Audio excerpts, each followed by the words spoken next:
Good evening.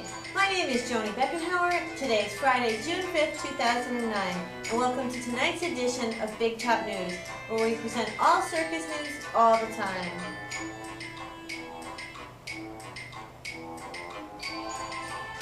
Okay, for tonight's stories, we have an interesting lineup, which includes a little history of the early years of the circus. We'll also examine some trends in the circus. We have our feature story from our field reporter, Janelle Huffaker. And finally, we'll wrap up the night with local circus jobs. Stay tuned. Want to light up your kid's face? Take them to Boomerang, right here in Coney Island this summer from June 18th till September 7th. Tickets on sale now. Hi, welcome back. I thought I'd just show you a visual timeline that we created with a little help from our friends at capsules.com. It's just going to show you a real pictorial timeline of some of the more significant milestones within the early American circus. First we have 1793, John Ricketts, the founder of the American circus. Then as we go through, we have 1796, the first elephant. 1797, our first circus parade.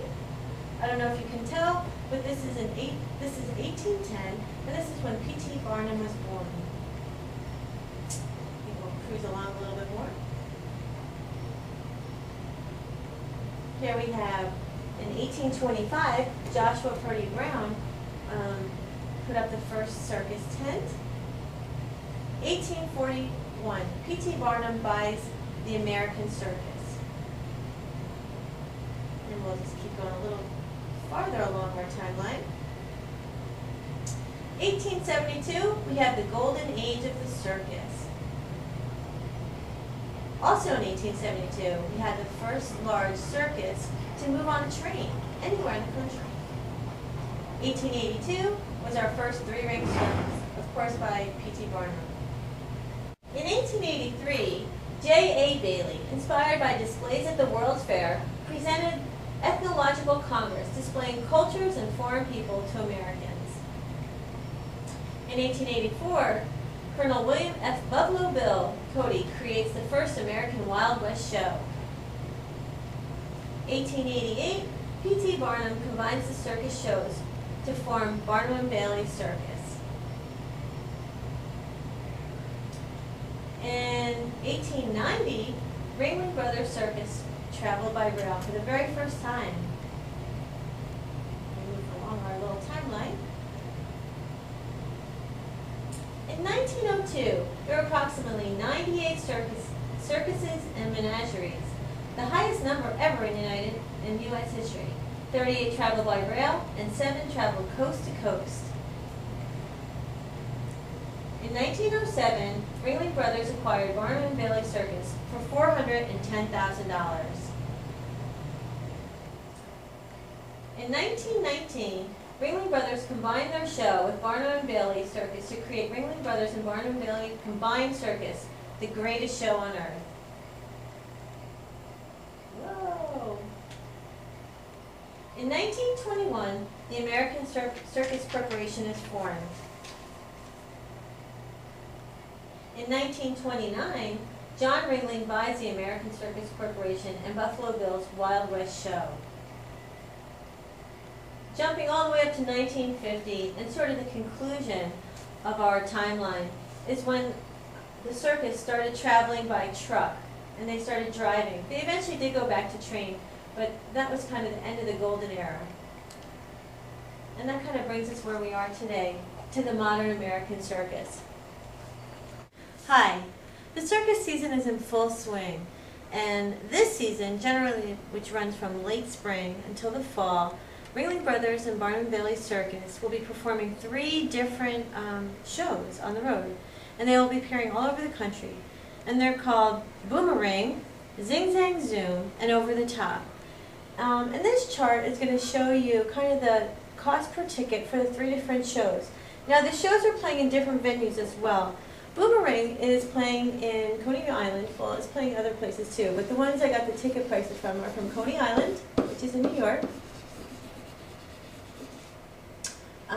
Zing Zang Zoom which is going to represent the red column, is playing in St. Louis, Missouri. St. Louis. And over the top, which for the ticket pricing, again, I got was from Mobile, Alabama.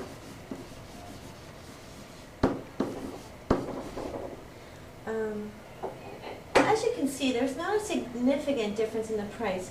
There's just a little bit of a difference for the Zing Zang Zoom show, which is in St. Louis, for the exclusive type of celebrity or ringside seats. And that price is about $75 a ticket, where the other two, for the boomerang and over the top, are pretty consistent at $65. All the other ones are kind of in line, and some of the pricing may be due to a little bit of the venue.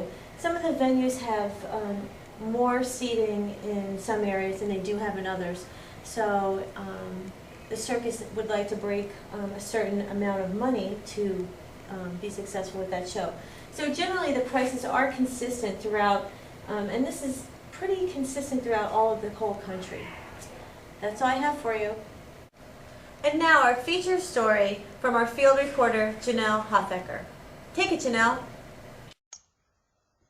Snapshots of America, a special series by Big Top News, reporting by Janelle Hofecker. The Circus.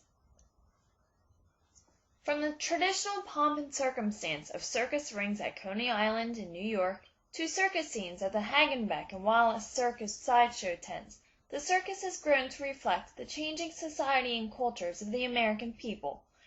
During the Great Depression, the circus offered entertainment and an escape from bleak and barren times. Emmett Kelly, more traditionally known as Willie the Clown, grew popular as he hoped for better circumstances. Sold-out shows filled the arenas and galleries at the Madison Square Garden Circus in 1913, but now attendance counts varies. Even as world wars raged on and impacted the lives of the American people, the circus continued to thrive as its mission focused on raising war support. However, the circus's popularity began to decline as televisions, radios, and movies provided more instant entertainment. Issues of race also impacted the circus in the 1950s. The Cold War between the Soviet Union and the disabled rights activists also prompted the shutdown of various sideshow performances that focused on human abnormalities. Human rights activists also protested performances, believing the animals were treated inhumanely and living in cruel conditions. The circus has now evolved into hip-hop under the big top with the Universal Circus, to the French-Canadian-based circus that prides itself in its acrobatic troupe performing to a pulsating musical score and light show in Cirque du Soleil. The show does not use animals, rather the performers may imitate animals. The Big Apple Circus is a not-for-profit circus that extends to the community with various outreach programs. The show uses mainly horses and dogs that show off their talent, and the clowns are friendly, funny, and non-intimidating. Revenue from the show goes to programs such as the Circus of the Senses, which is a circus that is adapted to meet the needs of the vision and hearing impaired. Careers in the circus industry are also growing in numbers, as are the salaries. Whether in the corporate office or traveling with the circus shows, various career opportunities are available to those with varying backgrounds. An accountant may find herself traveling on tour as a public relations manager books shows across the U.S. for the future. People are interested in the performing aspect of the circus can further their training at various academies and participate in courses directly aimed at circus performance. Performers may work indoors and outdoors. They may have high levels of fitness, stamina, and agility. Career opportunities may be growing, but competition remains fierce. Salaries range in the size of the show and its mission. In 1905, there were more than 100 traveling circuses.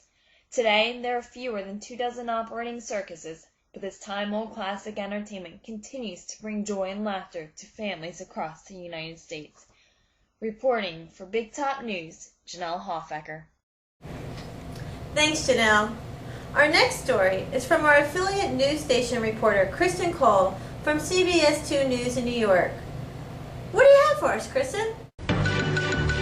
If the bleak job market has you wanting to run away and join the circus, you're in luck.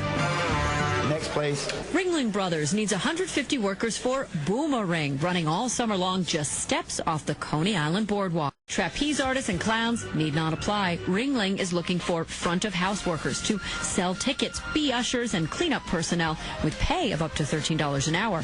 And more than 700 people showed up hours before interviews started for the chance. Teens, older workers, and everything in between. And more students find that they're competing with people their parents' age for these summer jobs. A recent survey found that 20% of teens are already working alongside adults and former retirees. And that concludes our circus news for tonight. For Big Top News, I'm Joni Beckenhauer, and have a great evening.